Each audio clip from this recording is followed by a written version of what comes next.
Welcome to Lives Remembered, where Margaret honors the stories of extraordinary people whose lives left a meaningful mark on the world. This channel reflects on cherished figures from film, music, culture, and beyond, remembering their achievements, their influence, and the legacy they created. Together, we celebrate their memory and the lasting inspiration they continue to leave behind. Tom Lehrer, born on April 9, 1928, became widely admired for combining sharp intelligence with unforgettable humor in a way few entertainers ever achieved. With a strong background in mathematics and a natural gift for music, he created a style that was entirely unique, one that blended satire, wit, and thoughtful social commentary with effortless charm.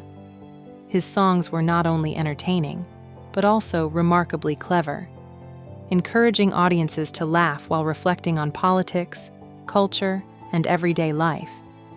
Rather than following popular trends, Lehrer built his reputation through fearless originality, using witty lyrics and memorable melodies to tackle subjects many others avoided. Whether performing live or recording his now classic material, he maintained a calm and understated presence that made his humor even more impactful. Beyond his success in entertainment, Lehrer also dedicated much of his life to academia, teaching mathematics, and remaining deeply thoughtful and private away from public attention. Although he stepped back from performing over the years, his influence never disappeared, as new generations continued discovering the timeless quality of his work. Tom Lehrer passed away at the age of 97, leaving behind a remarkable legacy defined by intelligence, creativity, and a style of comedy that continues to resonate with audiences around the world. Mick was the kind of guitarist whose music could instantly grab your attention without ever feeling overdone. Born on March 31, 1944, he built a reputation on simple but unforgettable riffs that carried emotion, energy, and a natural sense of rhythm. He never relied on flashy performances or complicated solos. Instead, his strength came from knowing exactly what a song needed and delivering it with style and confidence.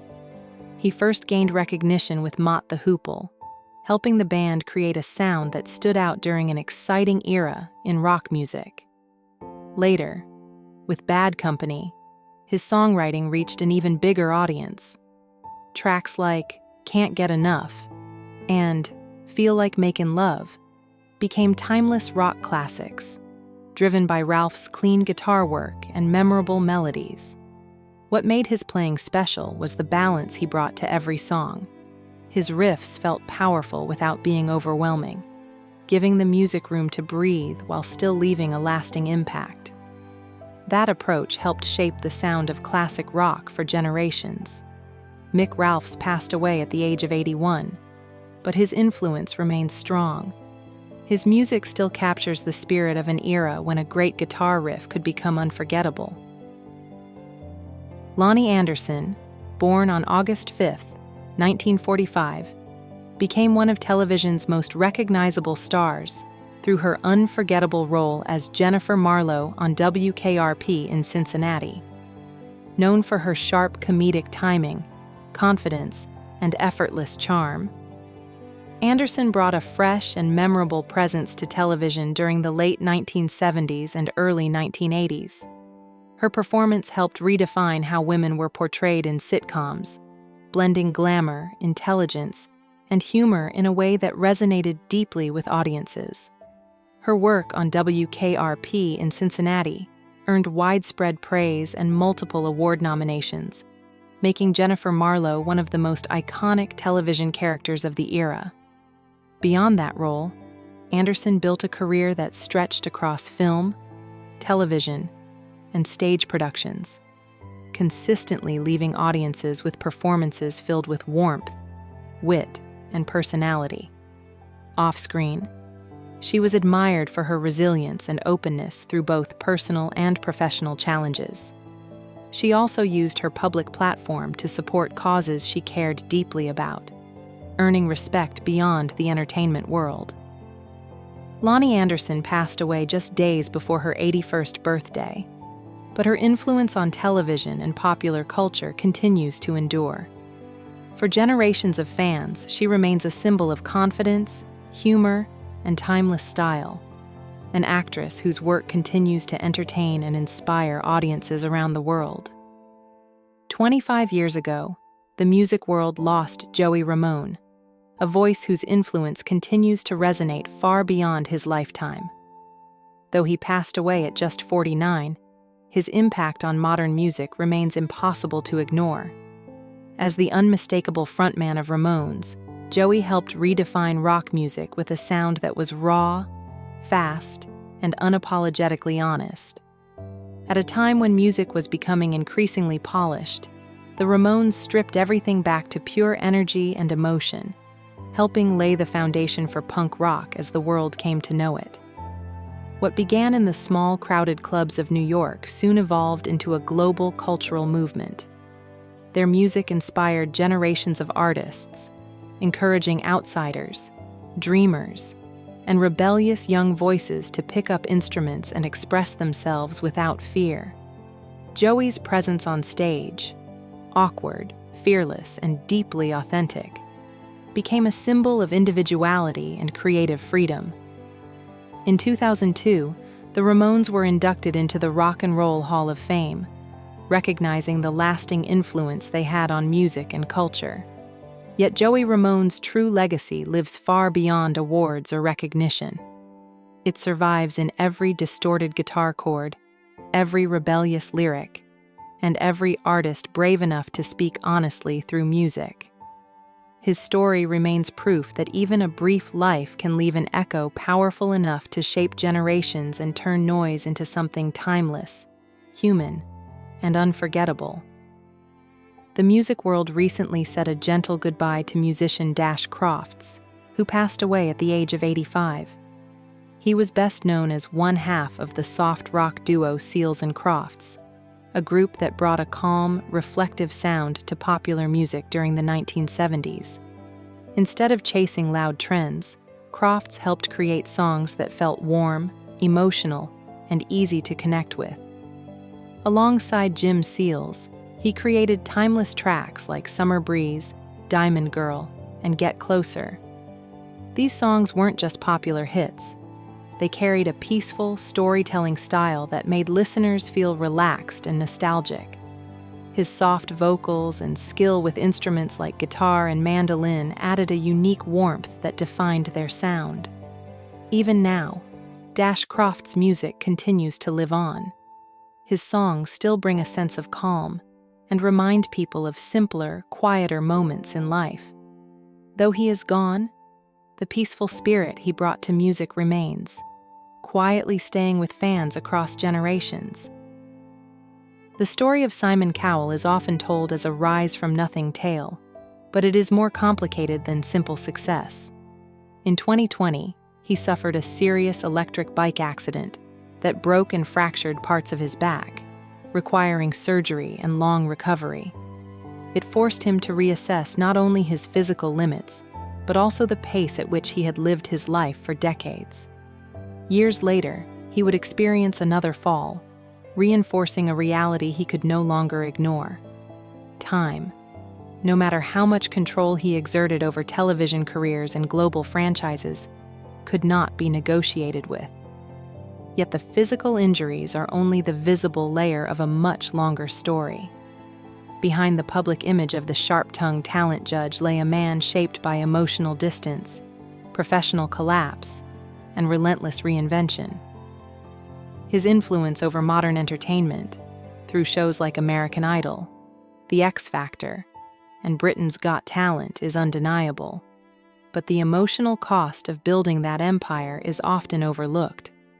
From discovering global stars such as Kelly Clarkson, One Direction, and Susan Boyle, to becoming one of television's most recognizable figures, Cowell's journey is marked by ambition, shaped as much by emotional absence as by opportunity. To understand him, one must look beyond fame and into the quieter forces that shaped his identity long before the cameras ever turned on. childhood in a house full of success but empty of emotion. Born in 1959 in London, Simon Cowell grew up in a household that appeared privileged from the outside but emotionally distant within. His father, Eric Cowell, worked in the music industry, while his mother, Julie Brett, came from a background of performance and social life.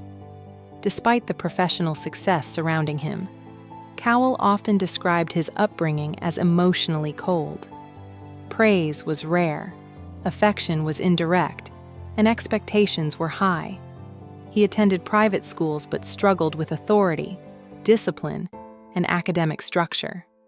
Teachers often saw him as disruptive rather than misunderstood, and he left formal education with minimal qualifications.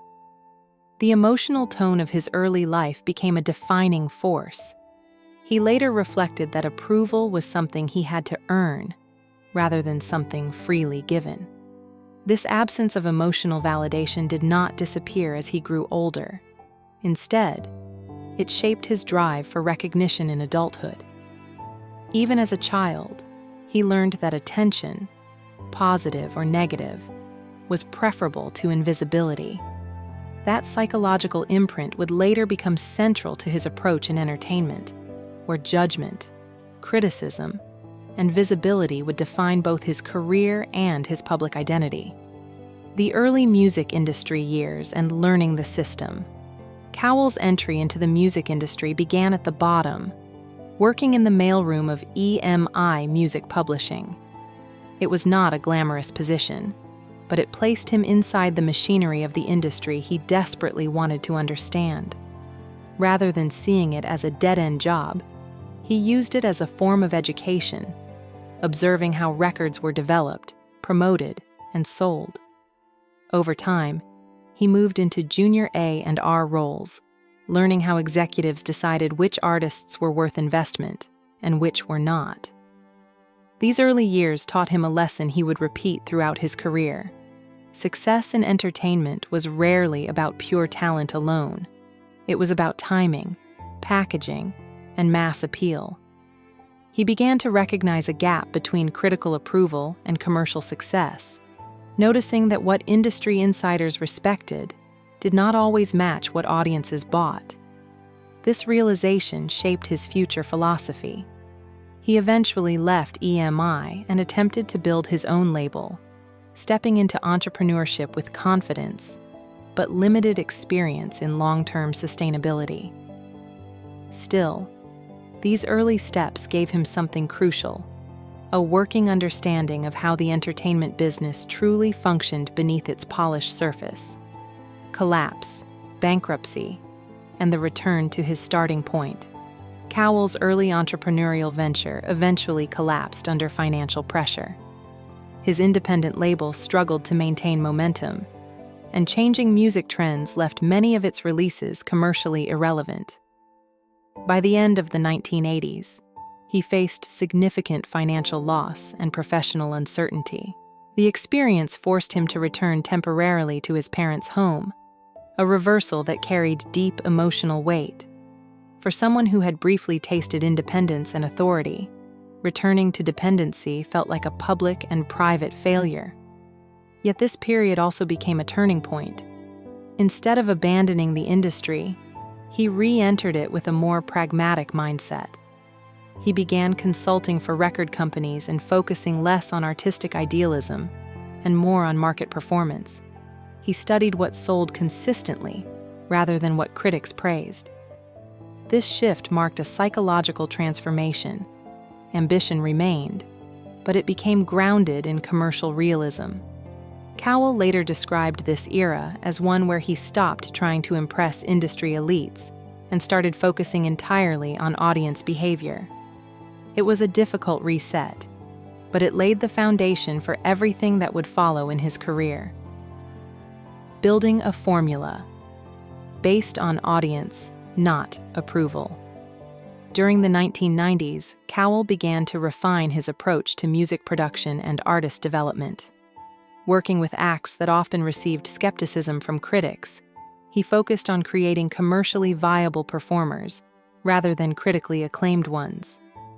Groups such as Westlife became central examples of this strategy. While music journalists frequently dismissed such acts as overly manufactured, their sales figures told a different story. Albums and singles achieved widespread popularity, proving that mainstream audiences responded strongly to accessible, emotionally direct pop music. Cowell increasingly relied on measurable outcomes, chart positions, sales data, and audience engagement, rather than critical reception. This approach sometimes placed him at odds with traditional music gatekeepers, but it strengthened his influence within the industry. He was no longer trying to win approval from critics. He was building a system that bypassed them entirely. This philosophy would later become the backbone of his television career, where audience voting replaced expert opinion. The 1990s, therefore, were not just a commercial recovery phase.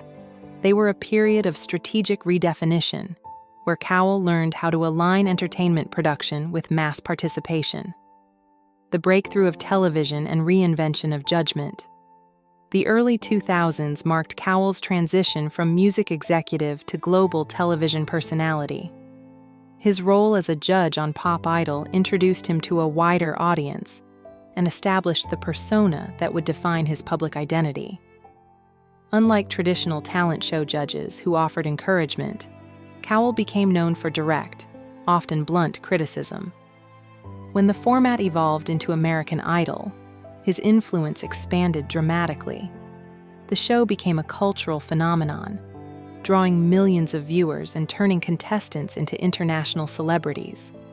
Cowell's judging style, unfiltered, sometimes harsh, but perceived as honest, created a new type of entertainment dynamic. Audiences were not just watching performances, they were watching judgment itself. His critiques of contestants like Kelly Clarkson during early auditions became part of the show's narrative structure. Ironically, many of the artists he criticized went on to achieve major success, reinforcing the complexity of his role. He was both gatekeeper and observer, shaping careers while also being shaped by audience reactions. This duality became central to his identity as a media figure, expanding an empire through manufactured success and format control. After the success of talent-based television, Cowell expanded his influence by creating and producing new formats, most notably The X Factor. Unlike earlier shows, this format gave him greater control over artist development, including group formation and long-term branding. One of its most successful outcomes was One Direction, a group assembled during the competition that went on to achieve global superstardom. This marked a shift in the entertainment industry. Television was no longer just discovering talent, but actively manufacturing it. Cowell's approach blended production, marketing, and audience participation into a single system.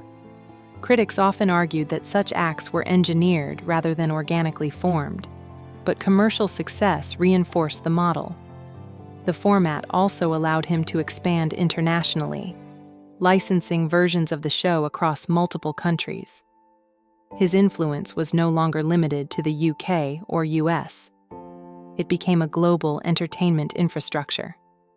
At the same time, this level of control brought pressure, scrutiny, and responsibility for careers that extended far beyond the initial audition stage.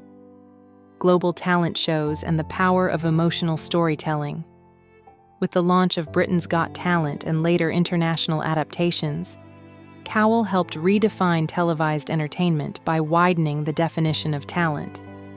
Unlike music-focused competitions, these shows welcomed performers from all backgrounds: singers, dancers, comedians, magicians, and novelty acts. One of the most iconic moments came with Susan Boyle, whose audition challenged audience expectations and became a viral global sensation. Her performance demonstrated the emotional power of transformation narratives in modern media. Ordinary individuals could become global figures overnight. Cowell's role in these moments was not simply as a judge, but as a catalyst within a larger storytelling machine. These shows thrived on emotional contrast: skepticism followed by surprise, doubt followed by validation. They also reinforced Cowell's belief that audiences were the ultimate decision-makers in entertainment. By allowing public voting to determine outcomes, he effectively democratized fame while still controlling the structure that produced it. This balance between control and participation became one of the defining features of his career. Personal life, injury, and the limits of control. Despite professional success, Cowell's later years have been shaped by physical vulnerability and personal reflection. The electric bike accident in 2020 resulted in significant spinal injuries requiring surgery and long rehabilitation. The experience forced him to confront limitations that fame and wealth could not remove. It also shifted his perspective on work, family, and time. As a father to his son Eric, he became more focused on presence and stability rather than constant professional expansion.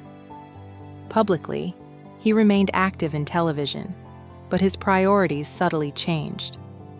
The image of invincibility that had once defined him was replaced by a more grounded awareness of risk and fragility. Unlike the earlier narrative of relentless ambition, this phase reflects adaptation rather than expansion. He continues to influence entertainment, but with a clearer recognition that physical well-being and personal relationships cannot be secondary forever. The contrast between his earlier persona and his current lifestyle highlights a shift from dominance to balance, family, aging, and redefining success in later life. In his later years, Simon Cowell has increasingly shifted his attention away from the relentless expansion of entertainment formats and toward a more contained personal life centered on family. His son, Eric Cowell, has become a central influence on this change, reshaping how he approaches both work and identity. Where once Cowell's schedule was defined by constant production cycles across shows like The X Factor and Britain's Got Talent, he has gradually reduced his workload to spend more consistent time at home. This shift is not framed by retirement, but by recalibration, an attempt to balance a career built on public judgment with private responsibility. Aging, combined with the physical consequences of his electric bike accident, has made control feel less absolute than it once did. Instead of viewing success purely through expansion and dominance, he has spoken more in terms of sustainability and presence. Even his role in entertainment has softened slightly, moving from aggressive critique toward mentorship. The contrast is striking when compared to his earlier years, when distance and detachment defined both his public and private persona. Now, proximity matters more than power, and consistency matters more than spectacle. This evolution reflects not a retreat from influence, but a reshaping of what influence is supposed to achieve. Enduring influence, and the changing meaning of the villain persona. Despite decades in the public eye, Simon Cowell continues to occupy a unique cultural position, both architect and antagonist of modern reality television. His persona as the blunt, often feared judge remains one of the most recognizable archetypes in global entertainment. Yet over time, that image has softened as audiences have grown more familiar with the structure behind shows like American Idol and The X Factor. What once seemed like cruelty is now often interpreted as performance within a larger entertainment system designed to create tension, narrative arcs, and emotional payoff.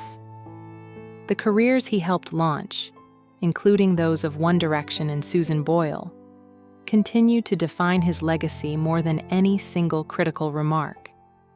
Even tragic events involving former contestants, including public reflection following the death of Liam Payne, have intensified conversations about the emotional weight of fame created through televised competition.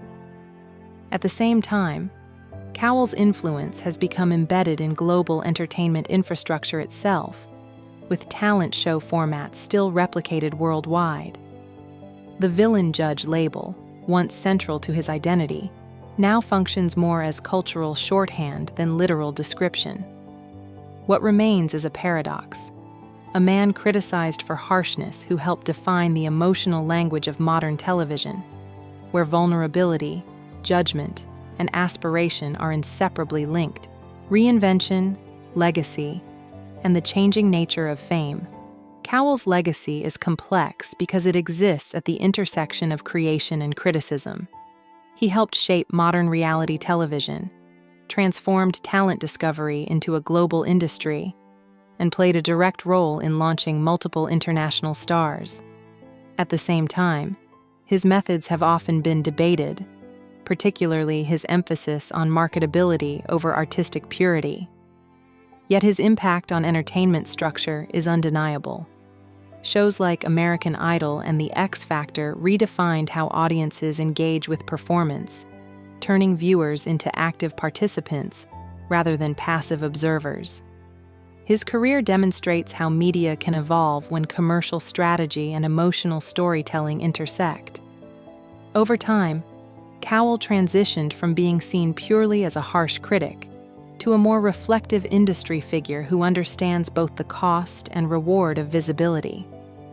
His story is not just about discovering talent, but about reshaping how fame itself is produced and consumed in the modern era.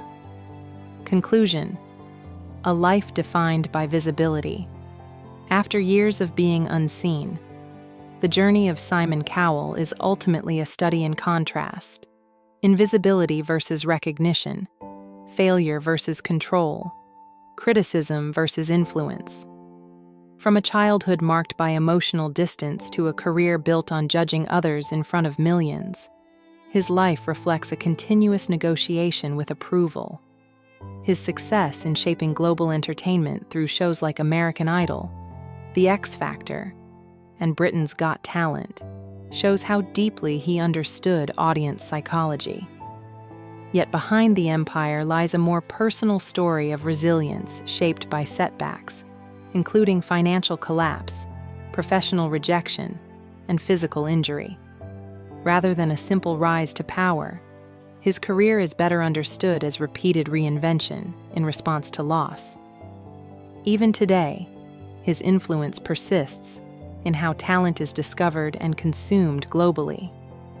The boy who once felt unseen grew into a man who built systems ensuring others could never go unnoticed.